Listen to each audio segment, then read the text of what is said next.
Good morning. I welcome to all of you in SST class through online teaching and learning process. I would like to continue about the remaining part of the economics chapter, that is the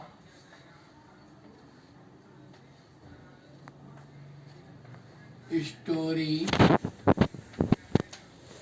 of village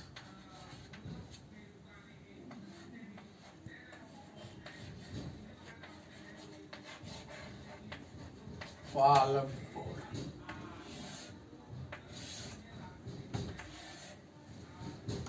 इसका एक part एक class मैंने पढ़ाया था previous week में। आज मैं फिर उसी से उस पार्ट को कंटिन्यू, यानी वो जहां से पढ़ा दिया हूं उसके आगे आई विल कंटिन्यू। तो जैसा कि देख पा रहे हो, as you see the story of village Palampur, ये आपके चैप्टर का हेडिंग है। तो सबसे पहले यह जानेंगे कि आखिर इसका पढ़ने का ऑब्जेक्टिव क्या है, उद्देश्य क्या है। और क्वेश्चन होगा what is the main aim to study about the story of village Palampur. यानी कह रहा है कि what is the main aim, यानी क्या उद्देश्य है of the story of the village Palampur. What is the main aim to study about the story of village Palampur. Author ने जो ये कहानी आपके सामने रखा है, इसका मकसद क्या है, उद्देश्य क्या है। तो जस्ट आपको प्रीवियस पार्ट में पढ़ाया था कि हम इस स्टोरी को इकोनॉमिक्स चैप्टर में पढ़ रहे हैं। We are going to study such story under economics chapter and I had clear to you. मैंने आपको बताया था इकोनॉमिक्स क्या है, what is economics. Once again I would like to repeat it. मैं पुनः फिर से दोहराना चाहूंगा। Economics is a systematic or academic study of the production, distribution and consumption of goods and services। यानी इकोनॉमिक्स जो है सिस्टमेटिक स्टडी है किसका भाई, प्रोडक्शन का, डिस्ट्रीब्यूशन का एंड कंजम्पशन का। तो यहाँ इस क्वेश्चन के थ्रू हम पढ़ेंगे। आंसर होगा the purpose to story, the purpose to story is to introduce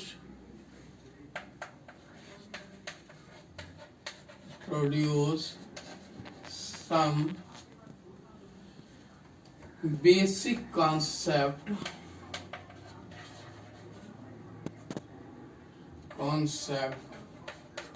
about the production।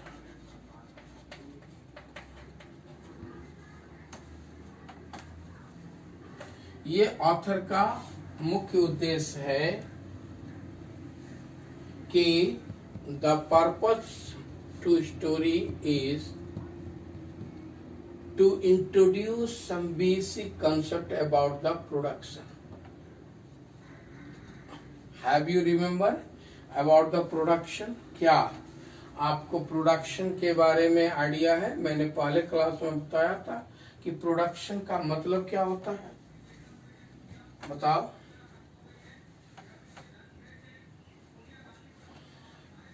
Production का मतलब होता है to produce goods and services.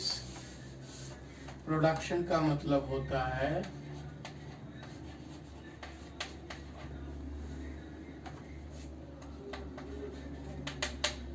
to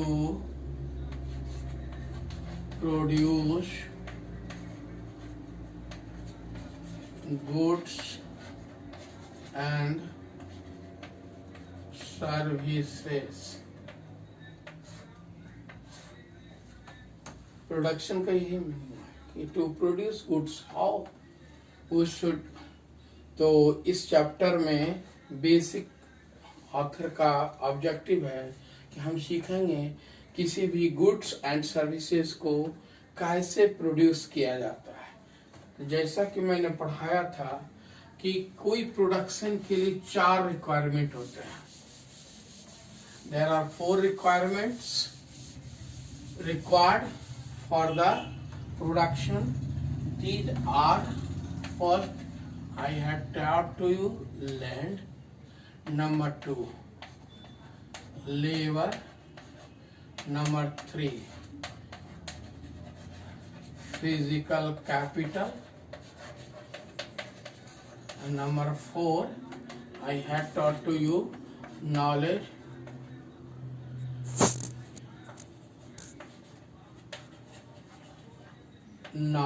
or enterprises।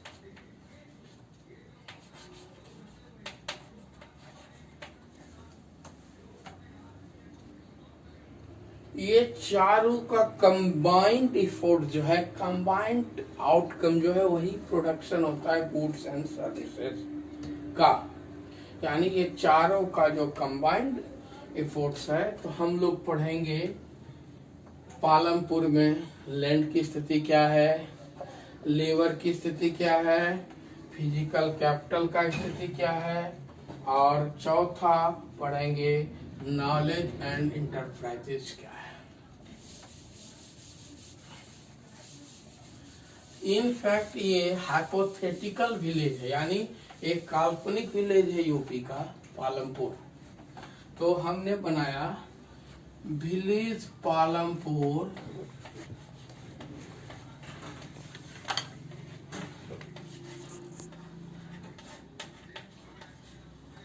Eight ए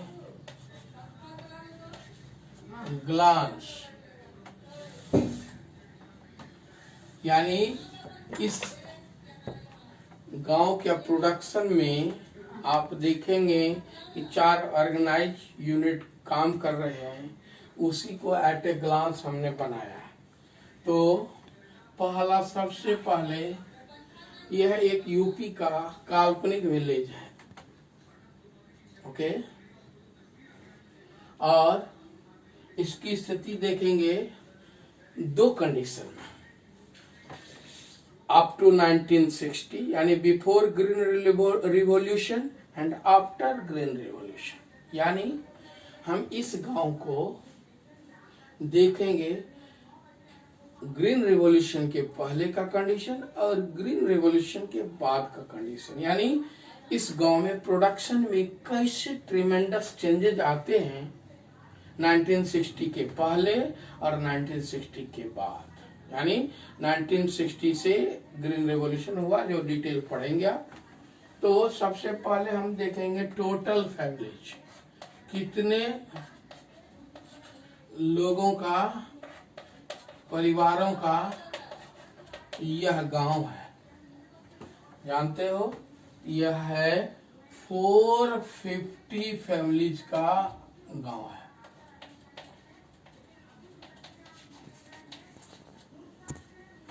और 50 फैमिलीज यहाँ रहते हैं। और कितना एरिया है, total area of village, total area of village है 226 हेक्टेयर, यानी 226 हेक्टेयर जमीन है। 450 विलेज फैमिलीज हैं इस गांव में। तीसरा पढ़ेंगे कि फैमिली जो है उसका क्या कंडीशन है, यानी ये जो लैंड है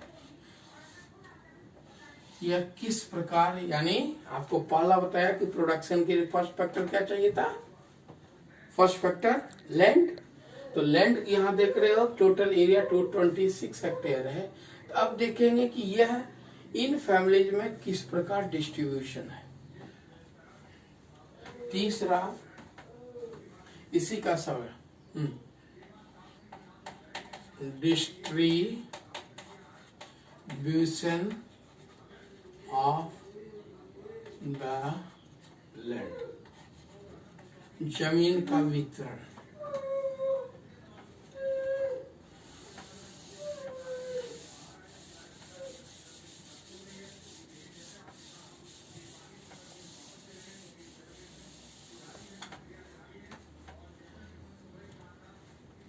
तो 150 families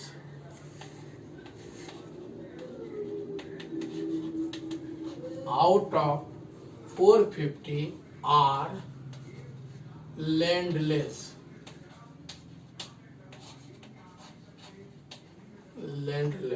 जैसा कि आपने देखा लैंड के बाद दूसरा रिक्वायरमेंट क्या था, लेबर। यानी ये 450 आउट ऑफ 450 फैमिलीज में 150 फैमिलीज आर लैंडलेस, उसके पास कोई एग्रीकल्चरल लैंड नहीं है।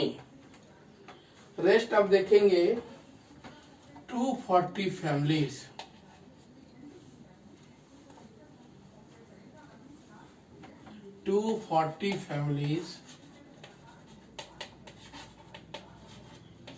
are having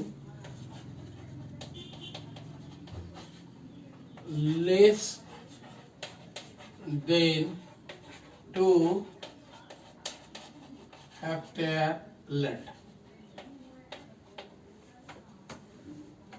आपने जैसा देखा कि 150 फैमिलीज के पास तो लैंड है ही नहीं, और 240 फैमिलीज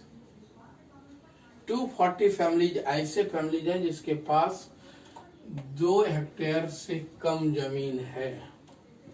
और तीसरा हम लोग देखेंगे कि 60 families are having more than 2 hectare land।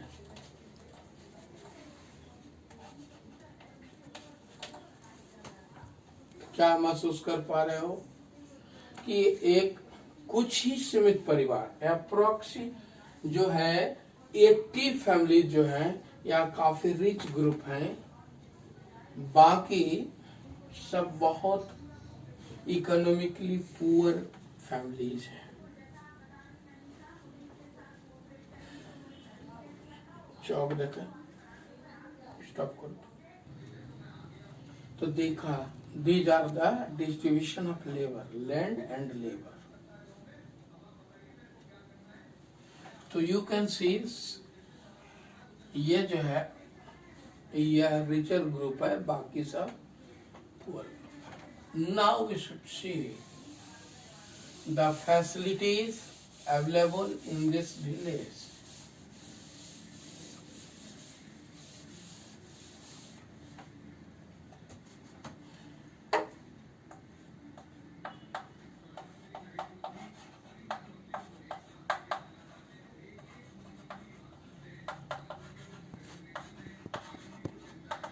Facilities available, कौन कौन से फैसिलिटीज यहाँ अवेलेबल हैं हम देखेंगे। स्कूल, स्कूल्स में एलिमेंट्री स्कूल,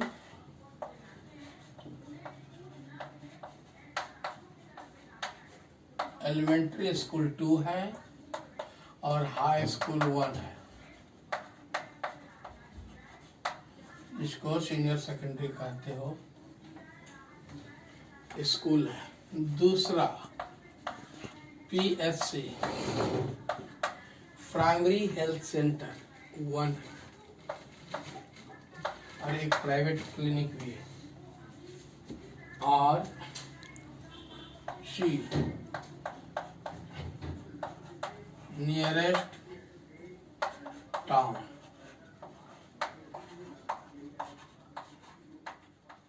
शाहपुर है।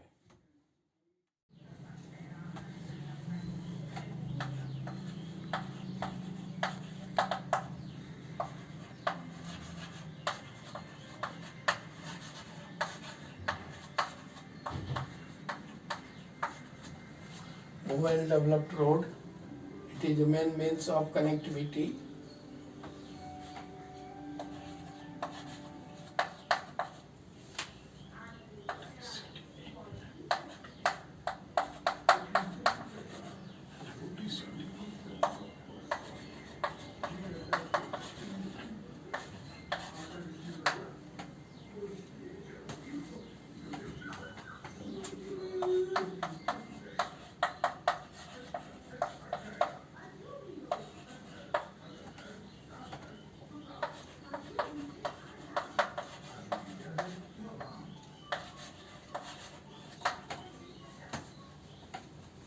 So such type of facilities are available in the village of Palampur, and we will see the main economic activities for the production. Main economic activities is farming. Farming is the main economic activity of the villagers. यानी खेती करना वहाँ के लोगों का मुख्य जीवन जीने का साधन है, source of livelihood, that is production, farming. Now non-farming activities are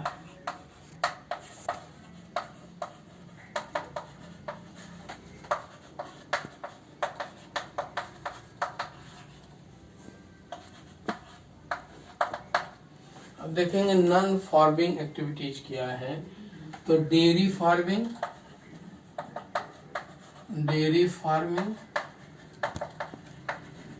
non farming it means related to farming. Dairy farming, in broader meaning, it comes under farming also. A small scale manufacturing,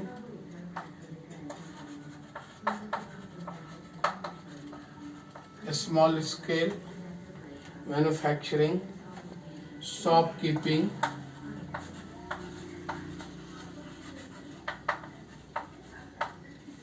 transport, etc. are the main non-farming activities. As a result, we will see or focus on only farming activity. It is the main source of production in this village. यानी production यहाँ जो goods और services का हो रहा है, that is through farming. Now we should know methods of farming.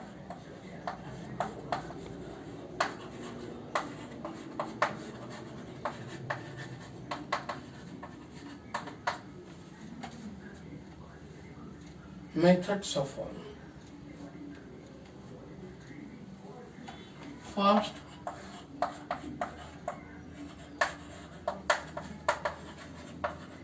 traditional farming. And number 2, modern farming.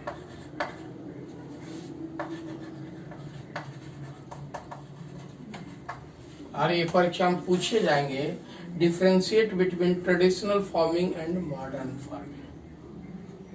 Traditional farming, do you know, actually मनुष्य का डेवलपमेंट ग्रेजुअली हुआ है. We have developed gradually. That's why पीढ़ी दर पीढ़ी जो method of farming चला रहा था, that is called traditional farming. और मॉडर्न फार्मिंग जब ग्रीन रेवोल्यूशन का इंट्रोड्यूस हुआ, तो हाँ, in place of traditional farming modern farming started की हुई. उसको हम लोग कहेंगे, जिससे कि प्रोडक्शन जो है इंक्रीज हुआ. ट्रेडिशनल फार्मिंग में प्रोडक्शन उतना अच्छा नहीं था जितना इसमें होता है. इसको हम लोग आगे पढ़ेंगे, ट्रेडिशनल फार्मिंग और मॉडर्न फार्मिंग, जिसको मल्टीपल फार्मिंग भी जानते हैं, आगे पढ़ेंगे अनदर वर्ड में. और सीजन, एग्रीकल्चरल सीजन, एक्चुअली वहाँ 3 ईयर में 3 बार फसल उगाए जाते. 3 times crops were grown, but 2 major seasons were there. That was Kharif and number 2 Rabi. खरीफ जो हैवी रेनफॉल के साथ शुरू होता था in the month of June, और सितंबर अक्टूबर तक में इसका हार्वेस्टिंग हो जाता था. रबी अक्टूबर नवंबर में स्टार्ट होता था और हार्वेस्टिंग इसके मार्च में हो जाती थी. और इसके बीच जो एक शॉर्ट सीजन होता था, जिसमें शॉर्ट सीजन में जो वेजिटेबल्स और पोटैटो वगैरह उगाते थे, वह था जायद सीजन और शॉर्ट एग्रीकल्चरल सीजन. ये 2 सीजन थे. यह भी आएगा, difference between kharif and rabi crops, differentiate between multiple cropping and modern cropping, differentiate between traditional cropping and modern cropping, जिसको हम लोग 1 by 1 पढ़ेंगे. और food grains were mainly grown, ताकि भोजन के लिए प्रोडक्शन फूड ग्रेन डिमांड था, तो फूड ग्रेन्स और vegetables were mainly grown this methods. After that we will see how they were developed. We will discuss it later on in another video. Okay. Have a nice day.